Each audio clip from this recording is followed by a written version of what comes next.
My online handle is Gothix. I'm a content creator. I initially started making content, just streaming video games on Twitch. It was not very political at all. And now most of the things that I talk about on YouTube are political in nature, relating to culture and things like that. But it wasn't by choice. I sort of got pushed into that field as a result of me waking up politically. I never really was into politics at all, but I had a lot of opinions about politics. To give you some context, I had severe Trump derangement syndrome. I hated Trump. I hated everyone who voted for Trump. I actually cut off one of my best friends. I didn't speak to her for like a year because I could not understand how my white friend would vote for someone who was against my people, being black people. And so, my political awakening pretty much happened over the course of maybe like 2 years. It started during when Disney announced that they were going to be doing a live-action remake of The Little Mermaid. I was wondering, why are they making Ariel black? I was very confused by this. So naturally, I go online, I ask this question, and I started to get a lot of pushback from people who were my fans. A lot of them were black fans, and they were like, they couldn't understand why I had such a problematic anti-black opinion.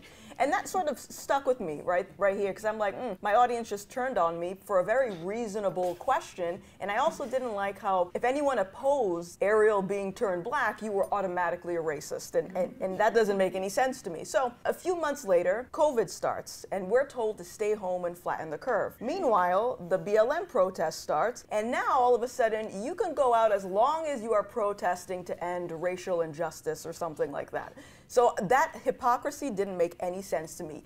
Either COVID is deadly or it's not. Either we stay home or we don't. We don't get to pick and choose. And once again, I brought up the question, what does stealing a 70-inch TV have to do with ending police brutality? And once again, I got hate. And then it dawned on me, hold on, I keep getting pushback from black leftists. There is something going on about this. So then I started going down a rabbit hole and I started literally researching black people who stopped being Democrat. And the amount of stuff that I got, it was crazy. The first thing that I watched was the Uncle Tom documentary. And what I came to realize after watching that is that we have been lied to about history. People love to go on and on about we need to teach the proper history. No, we're being taught selective history.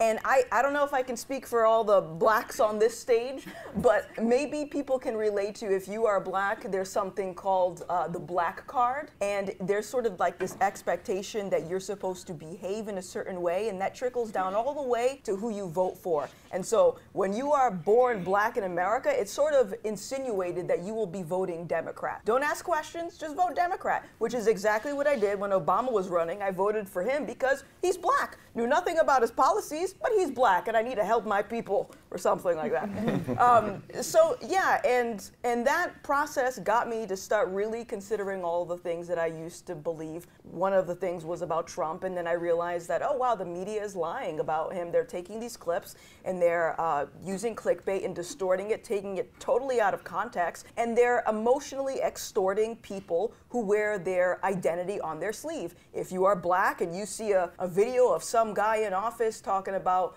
anything racist, of course you're going to oppose him, right? And then that makes room for a political savior to come in who makes empty promises about ending white supremacy. I just came to realize that the media is not on our side. They're not there to tell us the news. They're not there to keep us informed. They're there to get us emotionally riled up so then they can use that to get us marching to the ballot box. They don't actually care about us. And that's pretty much my walkaway story. Yeah.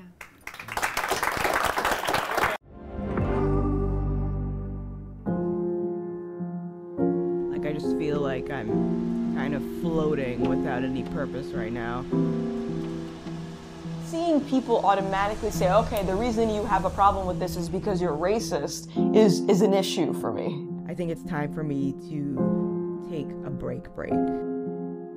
Like completely disconnect for a while.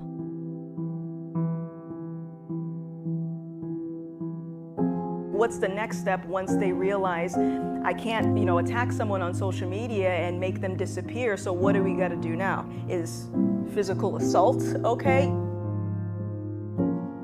And I just see like these pools of blood, and I'm like, okay, I'm panicking now.